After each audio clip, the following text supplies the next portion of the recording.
ఈరోజు దేవుని వాక్యము హెజ్కేలు 36వ అధ్యాయము 11వ వచనము. మునుపటి కంటే అధికమైన మేలు మీకు కలగజేసేదను. హెజ్కేలు ప్రవక్తతోటి దేవుడు పలుకుతున్న మాట. అంటే మునుపు ఏ విధమైన మేలులు మీకు జరిగిస్తూ వచ్చినానో అంతకంటే అధికమైన మేలు మీకు చేయబోతున్నానని హెజ్కేలు ప్రవక్త ఏ విధంగా అయితే దర్శన రీతిగా చూస్తూ వస్తున్నాడో అక్కడ దేవుడు పలుకుతున్న మాట ఇది. 1వ వచనంలో చూస్తే అండి, ఇక్కడ మరియు నరపుత్రుడా, నువ్వు ఇశ్రాయేలు పర్వతములకు ఈ మాట ప్రవచింపము. ఇశ్రాయేలు పర్వతములారా, యెహోవా మాట ఆలకించడం ఉంటుంది. ఎవరైతే దేవుని మాట ఆలకిస్తూ ఉంటారో, దేవుని మార్గాల్లో ఉంటారో, దేవుని చెప్పిన ప్రకారము నడుచుకుంటూ ఉంటారో వారికి మునుపు ఎన్ని మేళ్ళైనా దేవుడు చేసి ఉండొచ్చు. ఆ మేలుల కంటే అధికమైన మేలు చేయడానికి దేవుడు సిద్ధంగా ఉన్నాడు. అయితే ఇక్కడ పర్వతములతోటి మాట్లాడుతున్నాడు దేవుడు.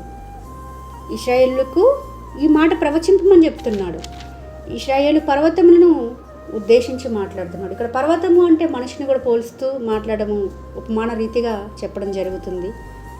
ఇశ్రాయేలు ప్రజలు ఉద్దేశించి దేవుడు పలుకుతున్న మాట, మీరు నా మాట ఆలకిస్తే మీకు మునుపటి కంటే అధికమైన మేలు నేను కలగజేస్తాను.